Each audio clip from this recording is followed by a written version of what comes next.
윤석열 대통령이 이제는 정말로 선을 넘고 있는 걸까요? 그동안 국회에서 거부권을 행사하며 버티던 그는 김건희 여사의 특검 이슈로 인해 궁지에 몰리자 아예 국회와 대놓고 싸우겠다는 선언까지 했습니다.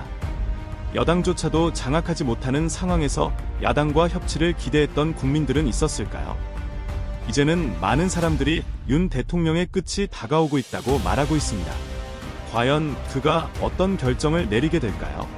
특히 최근 김건희 여사를 둘러싼 사건 사고가 끊이지 않고 있는 가운데 대통령실에서 그녀를 전담할제 이부속실의 출범이 임박했다는 소식이 들려옵니다. 심지어 여당 내부에서도 김건희 여사에게 자제하라는 불만의 목소리가 커지고 있는 상황입니다. 대통령실 관계자는 지난 9일 용산 대통령실에서 기자들과 만나 현재 제2부속실의 사무실 위치를 정하고 공사 중이라며 본격 가동 시기가 결정되면 다시 알리겠다고 밝혔습니다. 그런데 가장 아이러니한 것은 윤석열 대통령의 대선 공약 중 하나가 제2부속실 폐지였다는 사실입니다. 그럼에도 불구하고 김건희 여사가 잇따른 논란을 일으키자 대통령실은 그녀를 전담할 부서를 다시 설치하려는 것입니다. 과연 김건희 여사의 이러한 움직임은 어디까지 계속될까요? 김건희 여사의 명품 가방 수수 논란이 처음 제기된 이후 그녀는 네덜란드 순방 동행 후 한동안 공개 활동을 중단했습니다. 윤석열 대통령의 지지율에 영향을 미칠 수 있다는 우려 때문이었을 것입니다. 심지어 총선 투표까지 비공개로 진행한 것을 보면 얼마나 상황이 심각했는지 짐작할 수 있습니다. 논란의 시작은 2022년 9월 최재형 목사가 김건희 여사에게 300만 원짜리 디올백을 선물하는 장면이 담긴 영상을 몰래 촬영해 지난해 11월 공개하면서부터였습니다. 이에 따라 이원석 전 검찰총장은 명품 가방 수수 사건과 관련해 전담 수사팀을 꾸렸고 4개월간의 수사 끝에 김건희 여사에게 혐의가 없다는 결론을 내렸습니다. 하지만 이를 두고 많은 국민들은 수사에 대한 불신을 표하고 있습니다. 결국 검찰수사심의위원회는 김건희 여사의 청탁금지법 위반, 뇌물수수, 직권남용 등 혐의에 대해 모두 무혐의 불기소 권고를 내렸습니다. 이원석 전 검찰총장은 바람직하지 않은 처신이 항상 법률적으로 처벌을 받는 것은 아니다라며 검찰의 입장을 변명하는 듯한 발언을 했습니다. 결국 김건희 여사는 무혐의 판결을 받았고 이후 활발한 공개 활동을 재개했습니다. 그녀는 대통령의 외교 일정에 동행하며 여러 곳을 방문해 대통령 부인으로서의 역할을 강조하고 있습니다. 하지만 국민들의 불만은 여전합니다. 더불어민주당의 조승래 수석대변인은 김건희 여사의 공개 행보가 들끓는 민심에 기름을 붓는 격이라고 비판했습니다. 개인적으로도 이런 상황에서 김건희 여사의 무혐의 판결과 공개 활동 재개는 국민들의 분노를 더 자극하고 있다는 생각이 듭니다. 정부와 검찰의 결정에 대한 신뢰가 흔들리는 가운데 그들의 행보가 불신을 더욱 키우고 있는 것이 아닐까 싶습니다. 더불어민주당은 김건희 여사의 광폭 행보에 대해 강력히 비판하며 김건희 특검법 발의를 재차 촉구하고 나섰습니다. 조승래 수석대변인은 서면 브리핑에서 추석에 윤석열 대통령 부부가 보여주기식 쇼로 국민의 민심을 우롱하고 있다고 비판했습니다.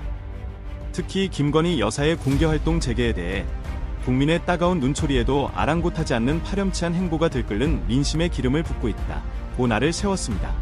조 대변인은 또 윤석열 정부의 무능함을 강하게 지적하며 전공의 이탈에 따른 유료 공백과 응급실 대란 우려, 서민 물가 상승 등은 정부의 책임이라고 꼬집었습니다. 그는 이어 취임 후 최저치로 내려앉은 대통령의 지지율은 엄혹한 민심을 보여준다고 지적하며 윤 대통령이 김건희 특검법과 해병대체 상병특검법에 대해 거부권을 행사하며 국민과 싸우고 있다고 주장했습니다. 또한 이번 추석이 국민이 대통령 부부에게 보내는 마지막 경고가 될 수 있음을 경고했습니다. 윤석열 대통령은 이미 2번의 거부권을 행사했으며 이는 민주화 이후 2번째로 많은 기록입니다. 해병대체 상병특검법, 노란봉투법 등을 비롯해 여러 법안들이 국회 본회의를 통과한 후 대통령의 거부권에 가로막히는 일이 반복되면서 타협과 협치는 사라지고 강대강 대치만 남았다는 비판이 나옵니다. 대통령이 거부권을 행사한 법안들에는 양곡법 개정안, 간호법 제정안, 노란봉투법, 방송법 개정안 등 다양한 법안들이 포함되어 있습니다.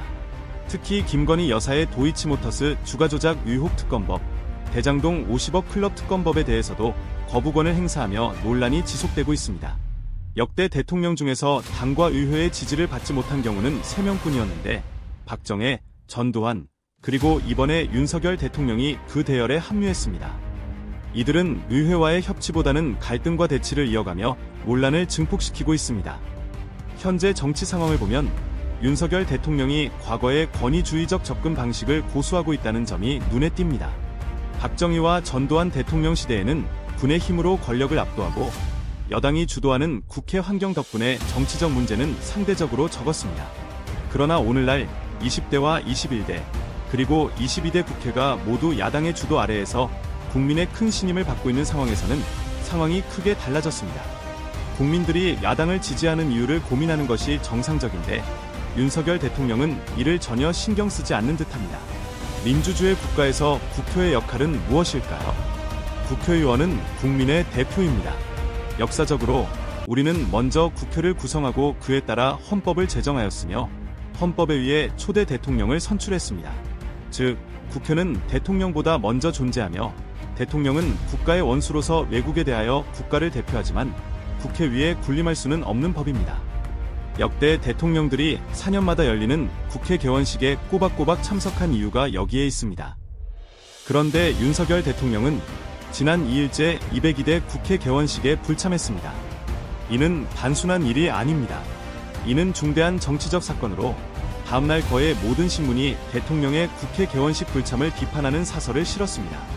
조선일보는 1987년 직선제 이후 국회 개원식에서 연설한 대통령들이라는 제목으로 전직 대통령들이 연설하는 모습을 사진으로 실었고 윤석열 대통령의 사진은 빠졌습니다. 그 자리에 한덕수 국무총리의 사진이 실리며 대통령의 국회 개원식 불참이 비정상이라는 점을 부각시켰습니다. 대통령실은 이에 대해 어떻게 반응했을까요?